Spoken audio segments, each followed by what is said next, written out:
Hello, friends! When it comes to designing a VR game or application in Unity, beginners often ask me about scale. It's sometimes the very first question. In this video, I'll show you how to determine scale in a basic way so that your worlds aren't too oversized or undersized from real-world dimensions. Once you understand these principles, you'll be able to create the appropriate scale for your environment, whether it's meant to be realistic or fantastical. I'll also show you how to import a 3D model from Blender to Unity at a matching scale that makes that workflow seamless. Please stick around until the end of the video for that bonus tip. This is Flutter VR Design, building magical universes with me, Flutter.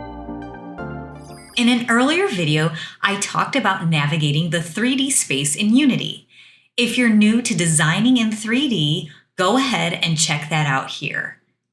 Now, let's pick up from that lesson and talk about scale. Here in Unity, I have a plane selected. If we look in the inspector under the transform component, we can see that the scale is 1 to 1 to 1, and that is what we want. The scale of 1 in Unity considers that every object is of 1 unit. A Unity unit is 1 square of the grid in the scene view, and that's where we are right now.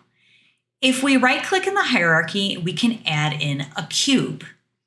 Now, this is a common practice that a lot of people like to use to quickly check scale in their scene. So let's say we had more of an environment in here. Maybe we have trees, mountains, we have maybe picnic tables. So you can throw in a cube and just see if everything is way too huge or way too small. It's a quick way to do that because we know that since this cube is a primitive object that Unity provides, and we know that it is 1 unit, which equals 1 meter because Unity uses the metric system. Now, if you want to see how many feet that is, you could just go into your favorite browser, and I've done that here, and I can see that 1 meter equals just over 3 feet. Another primitive that I really like to use is the capsule. So if we right-click here, let's put a capsule into our scene. And the reason that I like using this is it's often considered like a player stand-in or a human size. It has that human height. Human height is around about 5 feet to 6 feet. And if we consider that this cube is just over 3 feet tall and it might fit right in the middle of here, that this, if it has a little bit extra on the top and bottom, like we can see in this chart right here, we can assume that, okay, maybe that capsule is about 6 feet, like a human. One more thing I want to mention is Unity has this wonderful resource called User Interface Design and Implementation in Unity. It's a PDF that you can download. And on page 33, it says this: the height of a player character should, for example, be between 0.5 and 2 units. Characters and objects that are too small or too large compared to other visual elements can lead to strange transform numbers and issues with physics calculations. Now it's time to go into Blender, where you'll see why this scale of 1 really matters, especially when we're trying to bring objects from Blender into Unity. We have the horse in Blender here, and if you notice, it has a modifier, a mirror modifier on it. Now, before we do anything, we do want to apply this. Let's say I'm done with the mesh. I feel like I'm happy with where everything is at. So now I can go ahead and apply that. And now we're ready to get this set up for exporting. So if I press N, this little menu comes out, and we can see that the location isn't perfectly at 0, and then we do have a rotation in there. So what I like to do is just have the horse selected, and we're going to do Control A, and then we're going to select all transforms. Now that reset everything, and then it gives us the correct dimensions of our horse as well. And the height of our horse is about 2.32 meters high. Now, if we're in object mode right now, and if you were to scale in object mode, you'd really have to make sure that you reset all those transforms. If you scale in edit mode, this will have persistent dimension maintained over your mesh at that 1 to 1 to 1.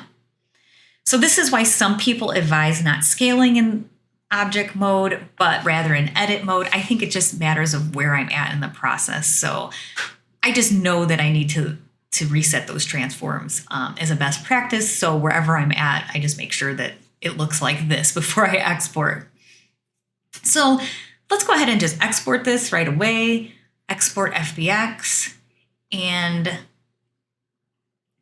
I just want the selected objects because I don't want a camera for sure. I don't want any of these other items. So I usually just select what I want to export and then check that. So let's call this horse2 example, and we're going to export it.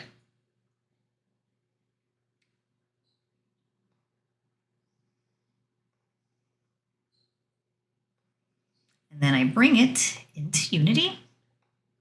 We could see in the preview that it's pointing the wrong way, but when we drag it in, it looks correct. Let's take a look at the transform.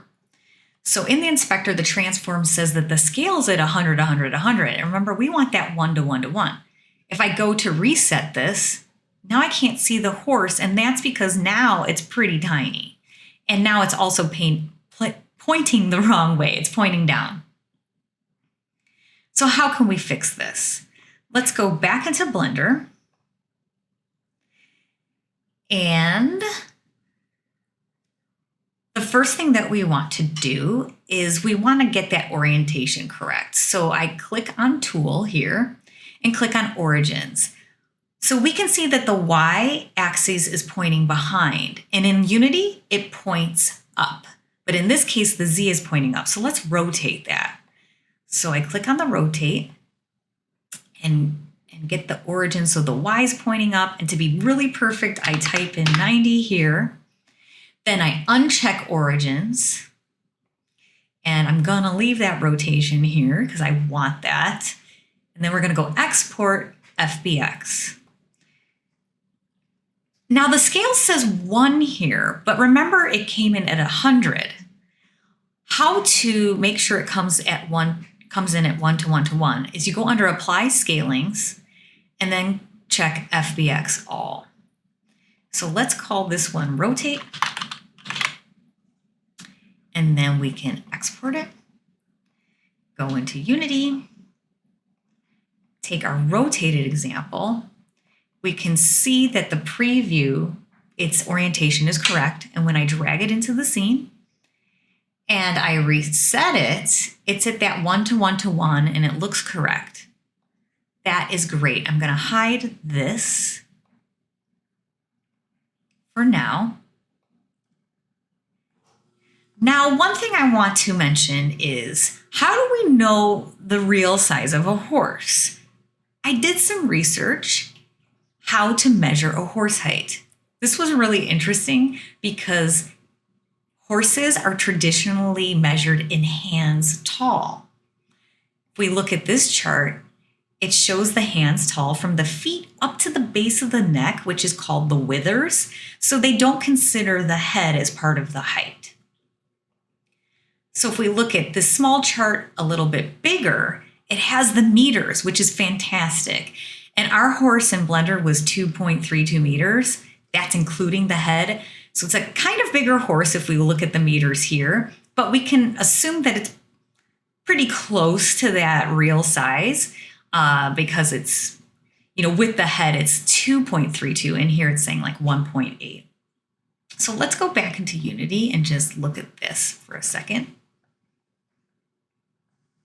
If we see that our player is like our human, let's say, we could put our human player character kind of next to that horse and see, okay, that might be kind of accurate. So we're not going too crazy small or too super huge. So we can assume that the scale of our horse is pretty realistic. But the best way to determine scale is to build this new world to your headset. Remember to make the plane a teleportation area so you can walk right up to your horse and see how it feels. I do this incrementally as I build an environment rather than creating everything and then checking in the headset. Using your headset often saves time and it makes the process fun. I find it so exciting to be inside the worlds I create, and I hope that you will too. Continually checking the feel of your space in VR is important because feel is what makes VR experiences so special. That's it. I hope this video has been helpful. Thank you for staying to the end. If you like this video and want to learn more about VR design, please click the subscribe button, and I'll see you next time, friends.